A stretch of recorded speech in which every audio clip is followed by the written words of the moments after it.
Hello everyone, welcome to yet another episode of Tata Katha Season 2, wherein we are reviewing this bestseller Tata Stories, 40 Timeless Tales to Inspire You, a book written by Mr. Harish Bhat, whom we have as a guest here today. Welcome, Mr. Bhat. Thank you, Girish. Delighted to join you for one more episode of Tata Kathas and talk about some stories from my book, #Tata Stories. Thank you for having me. Thank you, sir. And today we would like to speak to you about 4 of your stories, which have nation building as a consistent theme. And towards that end, I would like to start off with the story of the Prime Minister's Relief Fund. I don't think that many Indians would know that the idea of starting the Prime Minister's Relief Fund was initially conceived by JRD Tata. On reading your book, I realized that what started as a refugee cataloging exercise by the students of Tata Institute of Social Sciences was to go on to sow the seeds in the minds of JRD Tata to create a dedicated fund for similar contingencies which may arise in the future. And towards that end, I think, his experience of running what was already a large conglomerate at that point of time stood him in good stead. And he gave this suggestion to Pandit Nehru. And therefore, sir, if you could share some insights into what transpired between Mr. JRD Tata and Pandit Nehru, that will be useful. When I heard about the story, I was fascinated myself to know that the Prime Minister's Relief Fund was created from an idea that JRD Tata put forward to Pandit Jawaharlal Nehru. You're quite right. What happened is that, independence was a joyous time, but partition created a huge amount of extensive loss of life and property. What began as perhaps the largest mass migration of people in human history, ended up with about 20 million people being affected. And yes, the Tata Institute of Social Sciences sent a special team of students to Delhi in October 1947, responding to an invitation from Prime Minister Nehru.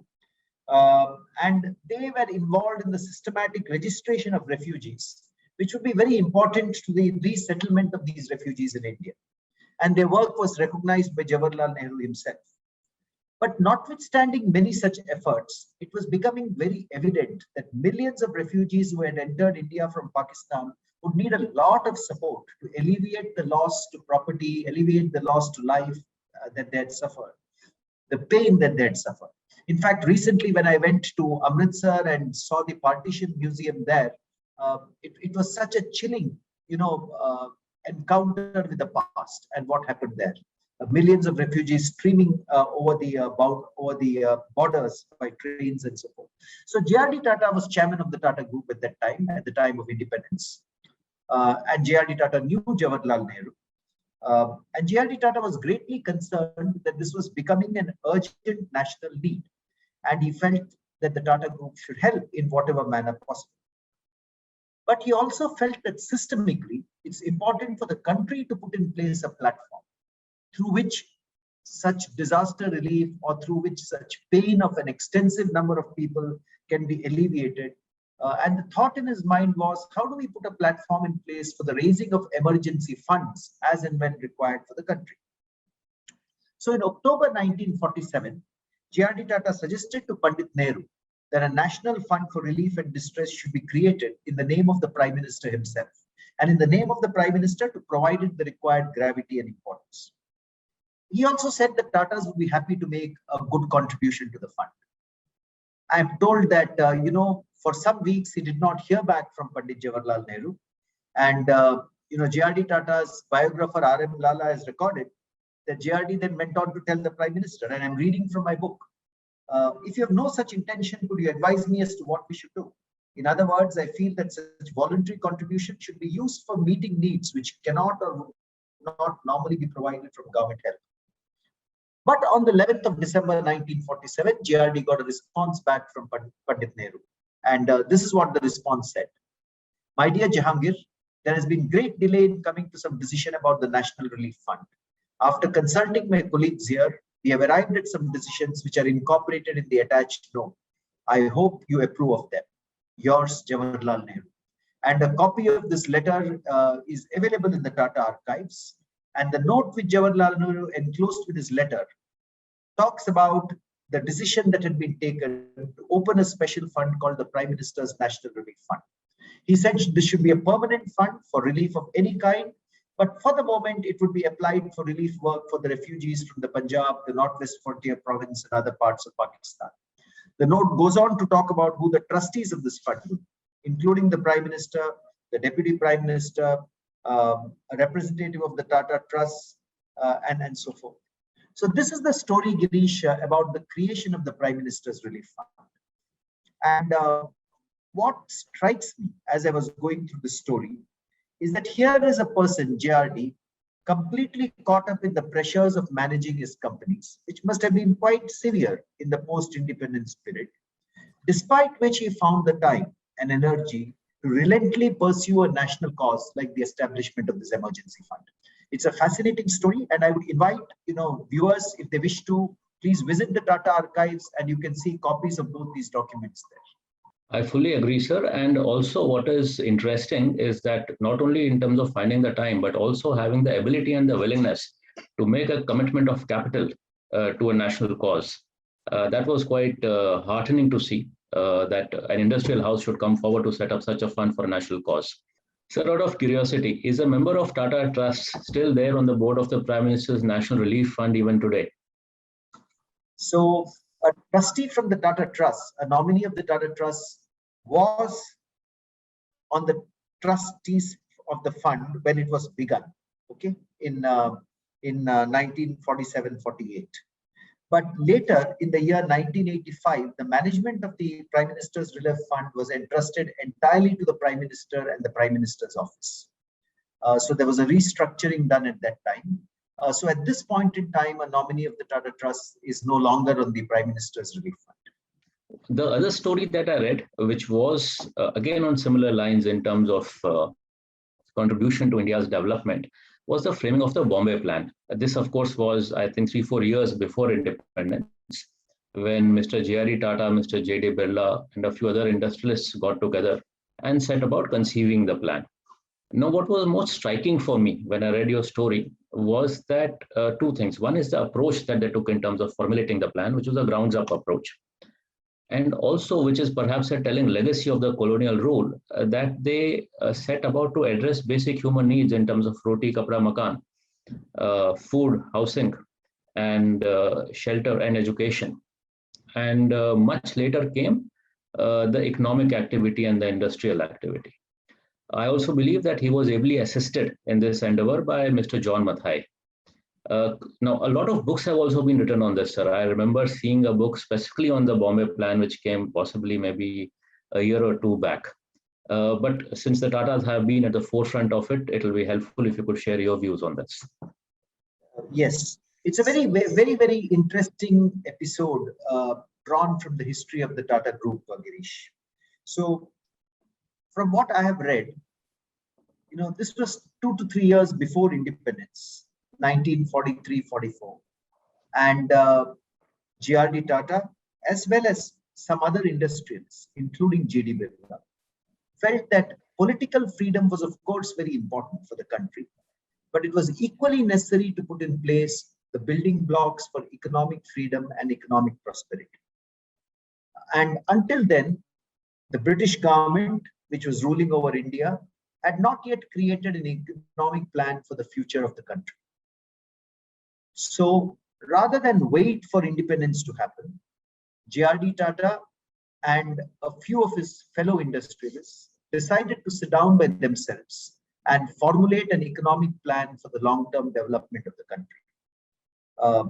This included G.D. Birla, Lala Shriram, Kasturbai Lalbai, and Purushottam Das Thakurdas, all of them well-known industrialists of the 1940s. And then what JRD Tata also did is he deputed 3 technocrats from the Tata Group to actually look at the operationalization, the drafting of the plan. And these were, of course, Dr. John Mathai, whose name you mentioned, but also Sir Ardirshit Dalal and A.D. Shroff. These were the 3 technocrats who worked on drafting the Bombay Plan. You're quite right. It was a bottoms-up plan. I was fascinated to read a copy of the Bombay Plan, which is available in the Tata archives. It was priced, I am told, at 1 rupee when it was launched, but 1 rupee of those days. But look at the bottom-up approach it takes. For instance, here is a part of the plan which deals with a plan for food supplies in the country and how much food should the country be able to produce. It goes on to first say that each person in the country needs a well-balanced nutritive diet of 2,600 calories per adult person. And what does this mean? This means that the person will need to eat 16 ounces of cereals, 3 ounces of pulses, 6 ounces of vegetables, 2 ounces of fruits, 8 ounces of milk.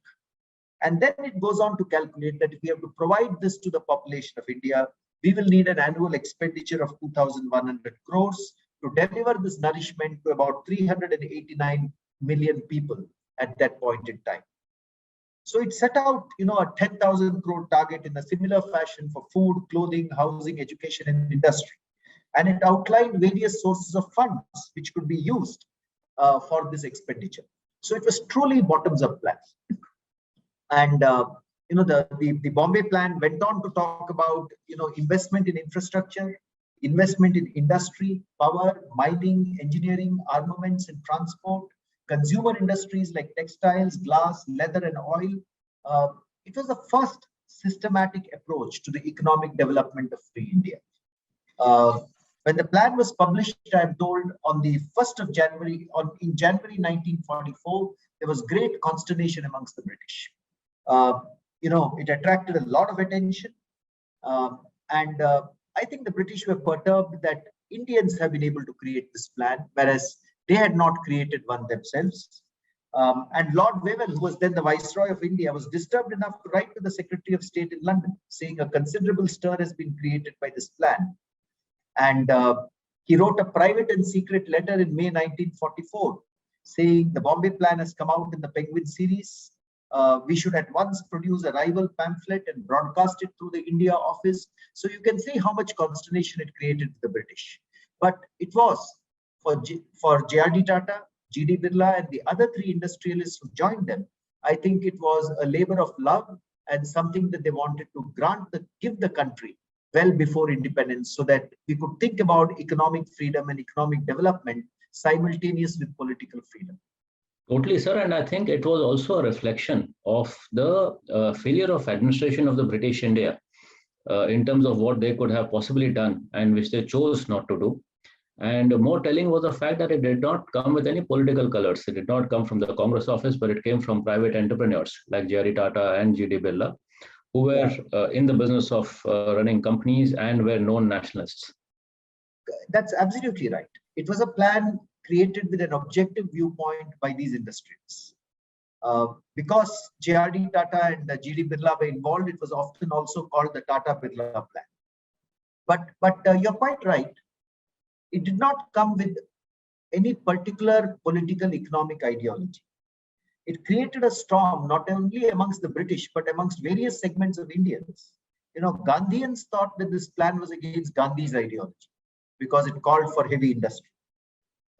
Conservative Indian businessmen thought that it was too far-fetched. The leftists or the communists found it reactionary and a half-hearted compromise. And they actually went on to publish their own plan a little later. So you can see how many feathers it ruffled. But when there is original thinking of this kind, ruffling of feathers is perhaps to be expected. It was a 15-year plan. It was a bold, imaginative plan spanning 15 years.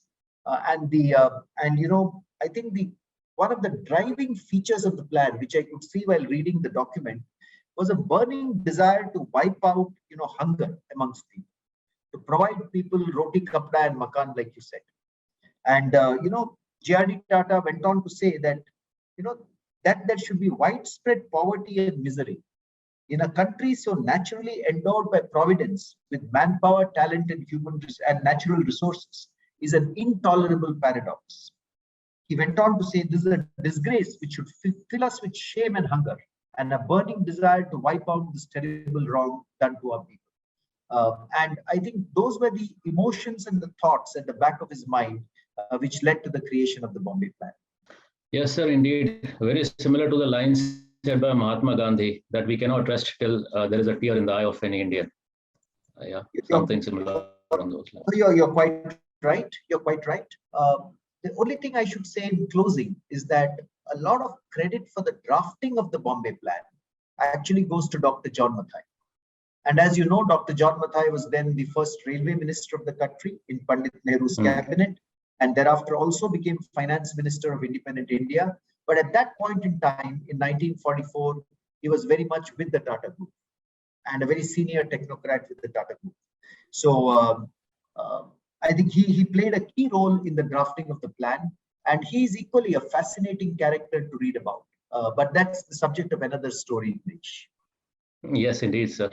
In fact, I have read a little bit on John Mathai in my younger days, during my college days. So my dad was a bureaucrat and he had a book on John Mathai, and I did happen to read a little bit on him. Sir, the championship of India by the House of Tatas has continued from ages past. In fact, in 1920, another story that has been covered in your book has been of the first Indian team which participated in the Olympics was sponsored by the then chairman of Tata Sons, Sir Gaurav Tata. But what is even more fascinating is that what happened in the year immediately after independence in 1948. And if it will be helpful if you could share that conversation that Sir Naval Tata had with Pandit Nehru, and that one telling line which Sir Naval Tata told Pandit Nehru, which made him change his mind. So, the story of the first Indian team to the Olympics is fascinating by itself. How Sir Dorabji Tata, driven by love for his country and wanting to see the Indian team participate in the Olympics, how he put a selection committee together, got a 6-member team to go to the first, the Antwerp Olympics in 1920, and how eventually the Indian Olympic Association was set up in India with Dorabji Tata as its founder president. And he actually sponsored the first team. And even in 1924 to the Paris Olympics, he part-sponsored the second team, which were the second Indian team to the Olympics. So that's a fascinating story by itself. And India's participation in the Olympics, therefore, owes a lot to the pioneering efforts that Sir Dorabji Tata had invested at that time. But coming back to the episode that you're mentioning, that comes from several years later. India had just become independent. And Naval Tata, at that time, he was a director of the Tata, within the Tata Group. He was like Sir Dorabji Tata, a sports enthusiast. And he was also the president of the Indian Hockey Federation. And he was very keen. Independence had just happened. And he was very, very keen that the Indian team, or the first Indian team from independent India, should participate in the 1948 Olympics in London. And you can imagine, the Olympics was just 1 year after our independence. It was a time when it was difficult to raise funds, and time was rapidly running out, because the team would have had to be selected, trained, coached, and so forth before going to the Olympics. So Naval Tata happened to meet Lord Mountbatten in Mumbai. And Lord Mountbatten suggested that Mr. Tata raise this matter with Prime Minister Jawaharlal Nehru. Now you can imagine Prime Minister Jawaharlal Nehru at that time. India has just got independence.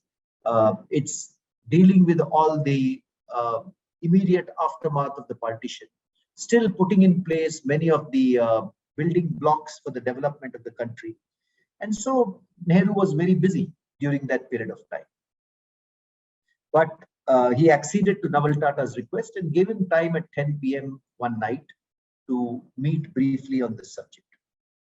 I'm told, I've read about this, that the Prime Minister came to this meeting in a very grumpy mood. After all that he had done during the day, now at the end of the day at 10 p.m. he has to discuss hockey. You can imagine, what his feeling would be like. He must have dealt with so many national importance things during the day. And so he came to this meeting in a grumpy mood, and he met Naval Tata. Imagine the meeting now, Naval Tata and Pandit Jawaharlal Nehru meeting each other. And he immediately asked Naval Tata, what happens if we don't send our team to the meet? So Naval Tata apparently looked at him and said that sending a team would not be essential. But he also added the following words. He said, would it not be an irony of fate that at the very commencement of our national government, we do not send our team to defend our world title, won and retained for nearly 25 years during the colonial regime? That was the question that he posed to Pandit Jawaharlal Nehru. That how can independent India not send a team to retain the title that the Indian team had won for several years while we were under colonial rule? And I'm told when Nehru heard that question, his attitude transformed quickly. He instantly sanctioned 1 lakh rupees, which was a large sum at that time. And he also facilitated a sports meet which could raise the rest of the funds required. Eventually, the Indian hockey team was well funded. They went to London in 1948. And we must remember that in 1948, independent India won its very first gold medal in the Olympics in hockey, when this team went there. So this was once again, I think, an episode which reflects that if you have passion for your country, you can make things happen.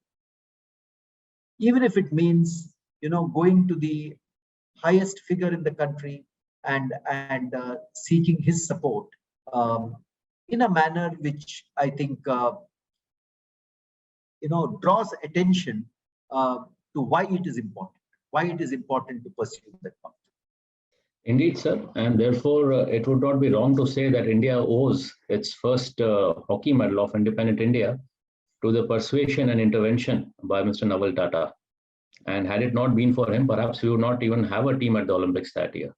Which brings me on to another advertisement which I had seen way back as a kid in 1980s, and which has also been captured in your story of Charles Page Perin. So this advertisement by Tata Steel showed Mr. Jamsetji Tata entering a room, and there was this foreigner who was working on his desk. And Jamsetji Tata opens the door and comes to him and says that, sits down and looks at him in the eye and says, I want you to help me in building a steel plant in India. So I remember that visual very clearly, that advertisement from Tata Steel, and I'm sure, sir, you also recall that advertisement. And when I read the story of Charles Page Perin, so I had no idea who this guy was. So I am, as you would have realized, quite an avid reader of on the Tatas. So when I was going through your book at the bookshop, and when I read that the legend of Charles Page Perin, I didn't know who he was. But when I read the story, I could, kind of connect it with the advertisement that I had seen as a kid.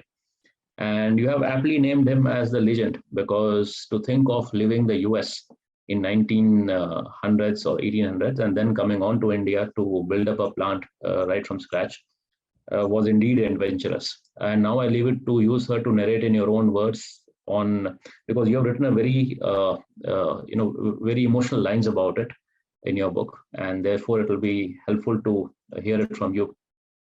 So firstly, I think viewers will be fascinated, Girish, that in this episode, we have moved from 1948, which was the Prime Minister's Relief Fund creation, to 1944, which was the Bombay Plan. And then we went back to 1948 to talk about the Indian team going to the first Indian team of independent India going to the Olympics to play in hockey. We talked briefly about the 1920s and Sir Dorabji Tata and the Olympics. But this story of Charles Page Perin is yet another 2 or 3 decades back in time. And I want all our viewers to imagine the situation which was happening then. Here was Jamsetji Tata with a dream for creating India's first integrated steel plant. He felt India deserved its own integrated steel plant because a large country like ours should not be dependent completely on imported steel. I'm told that, this dream had been in his mind for a long time. And the British, of course, had sneered at it.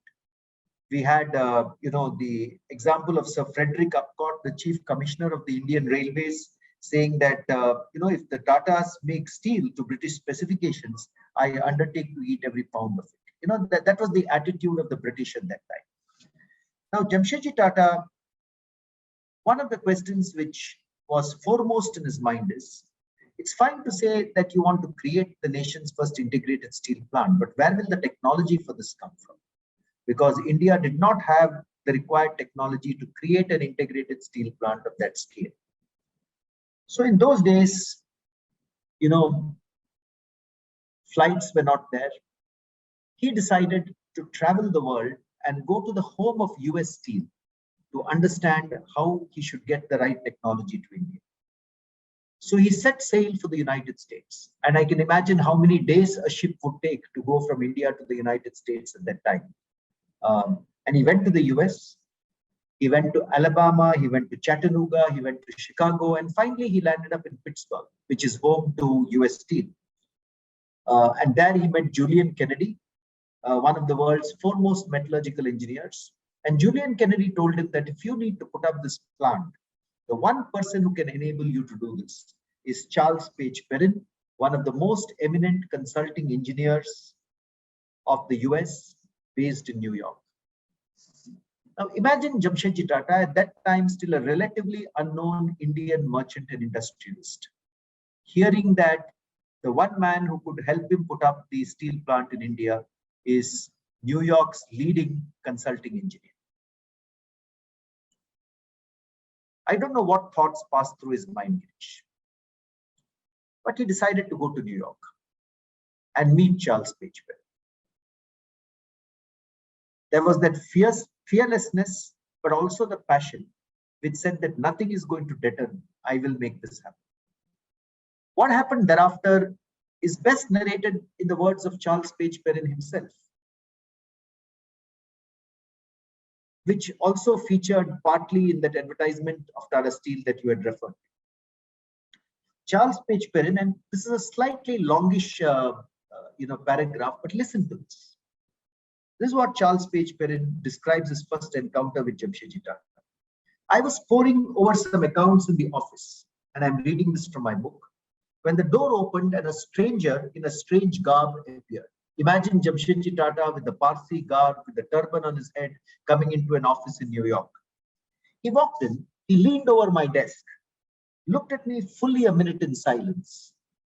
And finally he said in a deep voice, "Are you Charles Page Perin?" I said, "Yes." He stared at me again, intently and silently for a long time. Then he slowly said, "I believe I have found the man I've been looking for. Julian Kennedy has written to you that I'm going to build a steel plant in India. I want you to come to India with me, find suitable iron ore and coking coal and the necessary fluxes. I want you to take charge as my consulting engineer.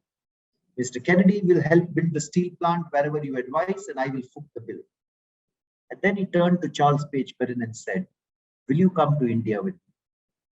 And looked him in the eyes. Charles Page Perin says, "I was dumbfounded naturally.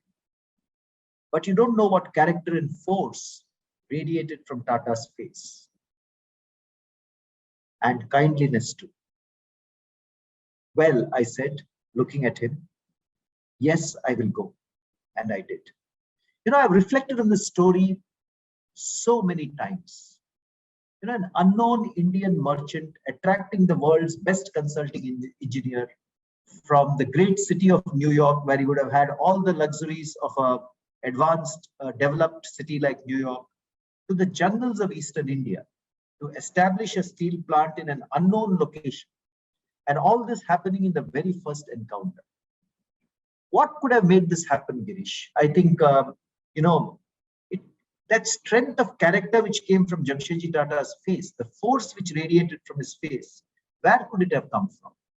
And I am convinced, the more and more I have looked at this story, I am convinced it could only have come from Jamshedji Tata's abiding love for his country. Because when you love your country so much that you're willing to travel half the world in a ship to find the world's best consulting engineer, searching for the technology you need to come back, you're willing to set aside your riches and say, "I'm going to invest unconditionally for this progress," then I think you become an unstoppable force, and the world falls at your feet.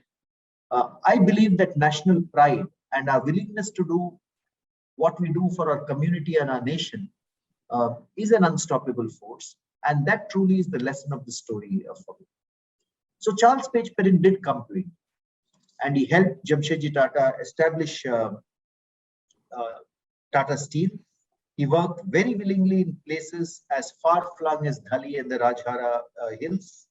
And he worked initially with Jamshedji Tata and thereafter also with Sir Dorabji Tata. And of course, as you're aware, in 1912, the first ingot of steel came out of Tata Steel. Tata Steel was actually used for the Allied effort in World War I.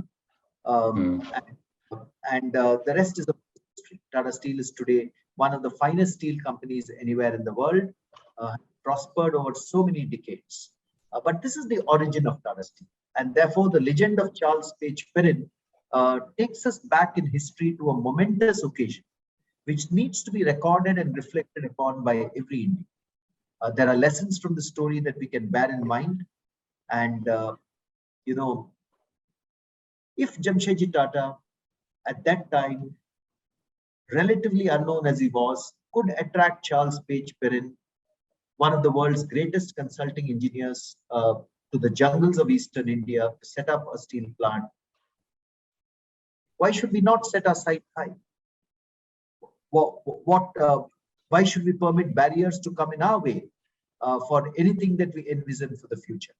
So it's a beautiful story, and you know, I would recommend to all readers, if there is one story in this book that you should read and reread, it is the legend of Charles Page Perin. Very true. That, in fact, sir, is what laid the foundation of Jamshedpur and the Tata Empire.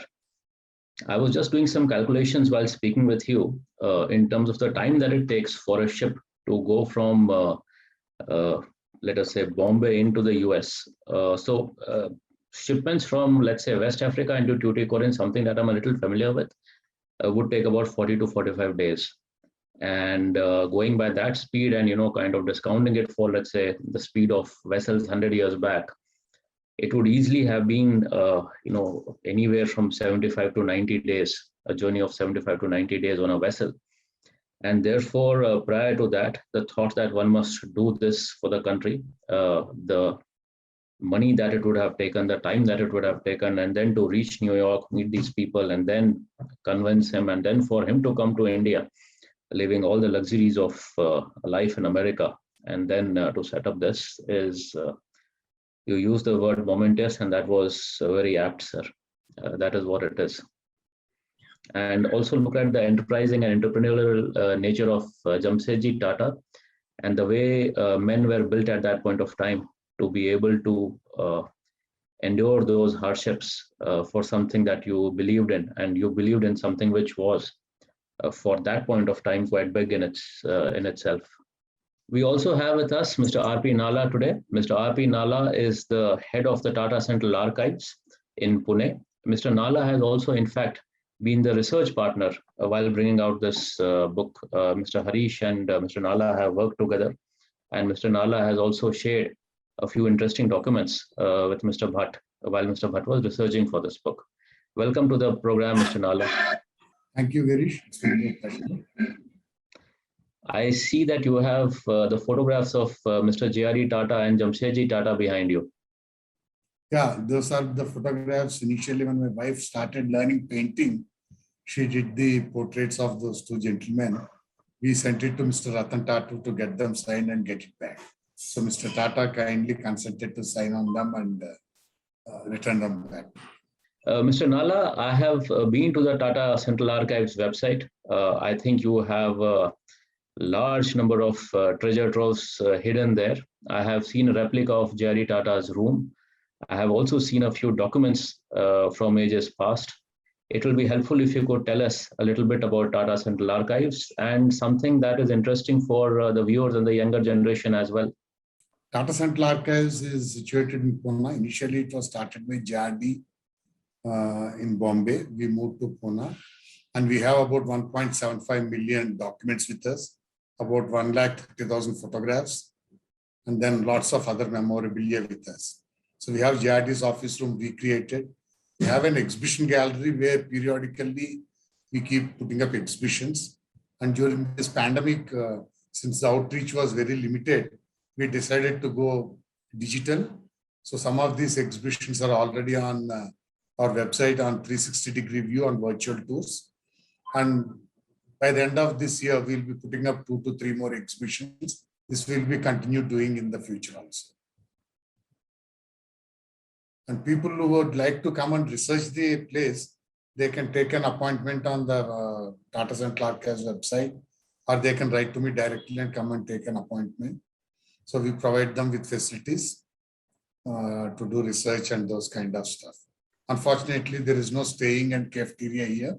Being an archive, we keep away from them, but we can arrange for some food from outside to be brought in and do them.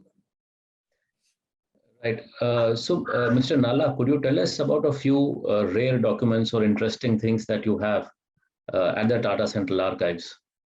Some of my documents, we have the letters of Dadabhai Nauroji writing to JRD Tata. It starts there. And Dadabhai Nauroji's letter is one fantastic piece.